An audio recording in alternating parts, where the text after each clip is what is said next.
스님 법문 늘 고맙습니다. 명상의 효과는 하는 시간과 비례하는지요. 3분이나 5분 정도 명상해도 된다는 정보가 번란했어요.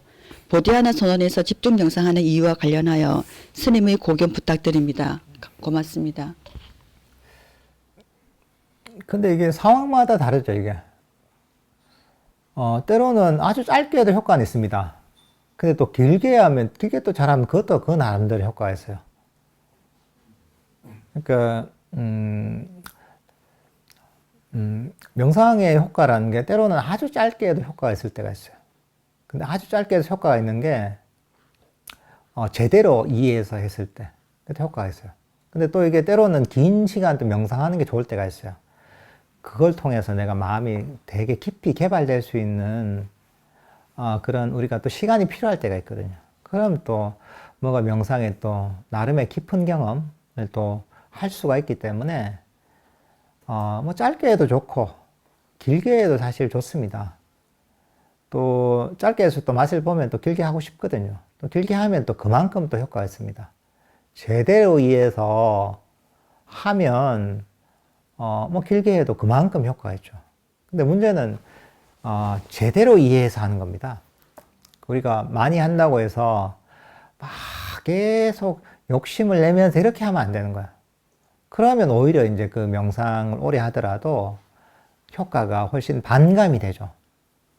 그러니까 잘 배워서 제대로 해야 되는 겁니다. 제일 잘 하는 건 뭐냐 하면 언제든지 만족하면서 하는 겁니다. 그러니까 우리 짧게 하더라도 효과를 보려면 어떻게 되냐? 짧게 하더라도 거기에 만족해야 됩니다.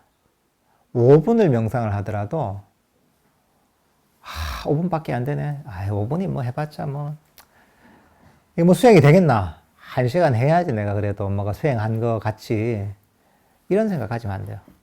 5분을 하더라도 이 5분도 충분하다. 그러니까 5분 명상하는 동안 과거도 미래도 버리는 거야. 거기에 100% 만족하는 겁니다. 사실 5분 동안 수행하는 것도 대단한 겁니다. 아니, 이 세상에 이 부처님의 이 고귀한 가르침을 듣고서 제대로 수행하는 사람은 세상에 정말 드뭅니다. 그 인연을 만나는 거 굉장히 힘든 거야. 근데 이걸 내가 배워서 이렇게 5분이라도 수행할 수 있다는 게 얼마나 대단한 일입니까? 그런 마음을 가져야 돼요. 10분이 되면 10분을 그렇게 여기는 거야. 단 1분이 돼도 1분을 그렇게 감사하게 여기게 되는 겁니다. 그러니까 짧고 길고의 문제가 아니라 마음의 태도의 문제인 거야. 우리가 짧은 시간도 소중하게 여기면 그 시간도 우리가 제대로 시간을 확보할 수가 있습니다. 근데 그 시간을 소중하게 여기지 않으면 그 시간을 그냥 흘려버리게 됩니다. 그리고 만족하잖아요, 그렇게? 이 수행의 가치를 알면서. 그러면 그런 만족 속에서 마음의 번뇌가 사라집니다. 마음의 장애가 사라집니다. 욕망이 사라지고, 원하는 게 없잖아요, 만족하니까. 불만족이 사라집니다. 만족하니까. 마음의 장애가 사라지면 명상이 잘 되는 거죠. 훨씬 즐겁게 할 수가 있습니다. 우리가 수행이 안 되는 이유는 내가 노력이 부족해서가 아닙니다. 열심히 하지 않아서가 아니에요. 수행이 안 되는 이유는 마음의 장애 때문에 그런 거예요. 결국은 장애 때문에 수행이 안 되는. 근데 우리가 만족하잖아. 그럼 장애가 없어지는 거야. 원함이 없잖아요. 만족하면. 불만족이 없잖아요. 장애가 사라지니까 어떻게 돼요? 마음에서 괴로움이 없어지고 수행이 잘 되게 돼 있는 겁니다, 원래. 간단합니다. 인과법인 거예요, 이게. 그러니까, 아까 있잖아요. 근본적으로, 가장 기본적으로, 욕망을 버리는 거, 원함이 바로 괴로움의 원인이라 했잖아요. 그 원함과 욕망을 버리는 가장 좋은 방법이 뭡니까? 만족이 딱 그 반대에 해당하는 속성인 거예요. 그러니까, 언제나 어떤 수행을 하든 간에 만족은 기본으로 깔고 와야 되는 거예요. 그렇게 하면 수행하기에 가장 적절한 마음 상태를 만드는 거예요. 장애가 가라앉기 때문에 5분을 해도 만족하면서 하고 1분을 하면서 해도 만족하면서 하고 단 30초를 해도 만족하는 겁니다. 30초 한거로. 더 이상 바라지 않는 겁니다. 바라는 건 뭡니까? 괴로움을 갖고 오잖아요. 1시간 해도 만족하는 거야. 10시간 해도 거기에 만족하는 거야.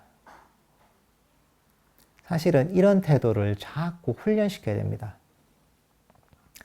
이거는 수행할 때뿐만 아니라 일상에서도 이런 마음을 가지잖아요. 그러면 여러분 괴로움이 사라집니다. 원래. 수행할 때 장애가 일상에서도 장애예요. 똑같습니다. 수행할 때 일어나는 괴로움의 원인이나 일상에서 일어나는 괴로움의 원인이 똑같습니다. 일상에서도 내가 괴로움이 적게 훨씬 평화롭게 살고 있으면 평소에도 계속 만족감을 훈련시켜야 됩니다. 학교에 일하든 직장에서 일한다. 너무 힘들다. 그럴 때 그런 거죠. 내가 직장에 다녀야 되나? 힘들고 스트레스 받고. 그럴 때만 이렇게 생각하는 거죠. 야, 그래도 내가 직장에서 가지고 그래도 회사에만 나오면 돈을 주네. 야, 너무 고마운 곳이다. 어쨌든 회사에서 출근만 하면 돈 주니까 너무 고마운 곳이네. 이렇게 만족감을 일으키는 거죠. 그러니까 우리가 만족감이라는 것은 어떻게 바라보느냐에 따라서 만족할 수 있는 거야.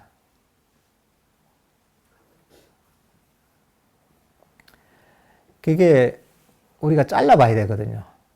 항상 모든 면에서는 우리가 부정적인 면도 있고 좋은 면도 있습니다. 우린 좋은 면을 잘라보는 연습을 해야 돼요.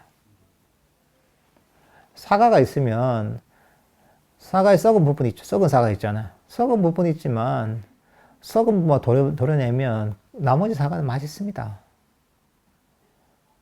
썩은 게 더 맛있어요, 이게. 제가 과수원집 아들이라서 압니다, 제가. 썩은 게 보면 벌레가 먹는 게 이게 당도가 높으니까 보통 벌레 먹거든요. 도려내면 되게 맛있어요, 이게. 나머지 사과는. 마찬가지로 우리가 어떤 상황에서도 만족할 수 있어요. 부정적인 측면이 있지만 좋은 점을 잘라볼 수 있는 거예요. 근데 그런 노력을 일상에서도 해야 됩니다. 그렇게 해야지 일상도 훨씬 마음 편안하게 우리가 행복하게 살 수가 있습니다. 그러니까 일상이든 수행을 할 때든 지금 이 순간에 만족하는 훈련을 해야 됩니다.